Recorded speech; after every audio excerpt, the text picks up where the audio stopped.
deep within the dimly lit cyclopean city, where the moon cast an eerie glow over the twisted non-Euclidean architecture. I found myself standing at the threshold of an ancient, forgotten temple. The air was heavy with the stench of decay and corruption, and the silence was oppressive, punctuated only by the faint, maddening piping of unseen, otherworldly flutes.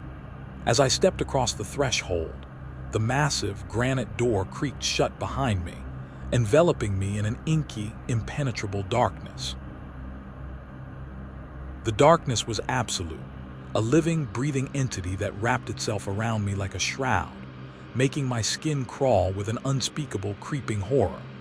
I stumbled forward, my hands outstretched in front of me, desperately trying to find some semblance of orientation in the void. The floor beneath my feet was slick with dampness, and the walls seemed to press in on me, their rough, stone surfaces exhaling a chill, damp breath that sent shivers coursing down my spine. As I moved deeper into the temple, the piping of the flutes grew louder, more insistent, weaving a hypnotic, disorienting spell that threatened to consume my very sanity. I could feel my grip on reality beginning to slip, my perceptions blurring, as the Eldritch piping melody seemed to awaken some deep, primal fear within me. The sound was like nothing I had ever heard before, a maddening, cacophonous blend of wailing, unearthly voices, and the screeching, inhuman cries of some unseen, malevolent entity.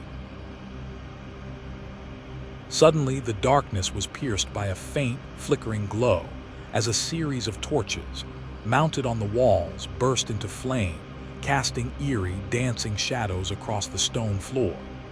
The light was faint, but it was enough to reveal the twisted, grotesque forms of the cultists, their faces contorted into inhuman, mask-like visages. As they gathered around me, their eyes blazing with an unholy, fanatical fervor. At the center of the gathering, I saw the figure of the cult leader, his eyes blazing with an otherworldly energy as he raised his hands to the heavens and began to chant in a voice that was both familiar and yet utterly alien. The words were indistinguishable, but the tone was unmistakable, a low, pulsing, rhythmic drone that seemed to vibrate through every cell of my body, awakening a deep, atavistic fear that threatened to consume me whole. As the cult leader's chant grew louder, more intense, the piping of the flutes reached a fever pitch, and the torches on the walls seemed to burn with an increased, frenzied energy, casting an eerie, hellish glow across the scene.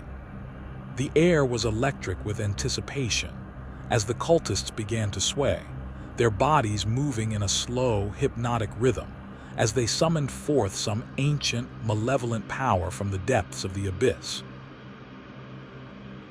I knew in that moment that I was face to face with the ultimate horror, the dark, malevolent deity known only as Cthulhu, the great old one who lay dreaming, waiting for the stars to align and the gates of sanity to be flung open, so that it might reclaim its rightful place as the master of a shattered, nightmarish world.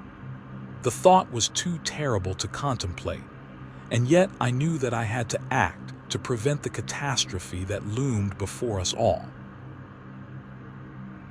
With a surge of adrenaline, I launched myself at the cult leader, determined to stop the ritual and shatter the spell that held the cultists in thrall.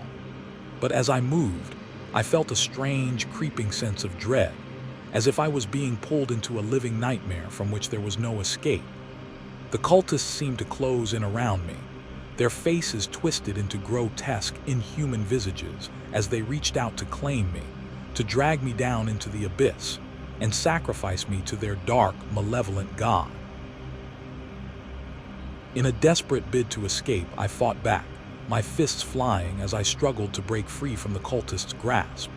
But they were too strong, too numerous, and I felt myself being slowly, inexorably pulled down into the depths of madness and terror. The piping of the flutes grew louder, more intense as the cultists began to chant, their voices rising to a frenzied, ear-shattering crescendo that seemed to shatter the very fabric of reality. And then, in a flash of insight, I saw it, the terrible, eldritch truth that lay at the heart of the cult's twisted, nightmarish world. I saw the dark, malevolent power that lurked beyond the veil of sanity, waiting to reclaim its rightful place as the master of a shattered, nightmarish world.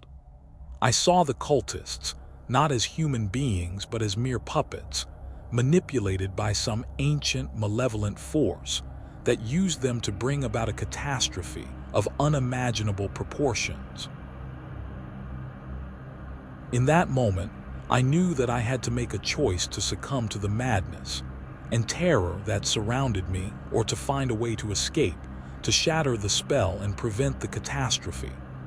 With a surge of determination, I fought back, my mind racing, as I desperately sought a way to defeat the cult and banish the dark, malevolent power back to the depths of the abyss. The outcome was far from certain, as I stumbled forward into the heart of the nightmare, determined to confront the ultimate horror and emerge victorious or die trying.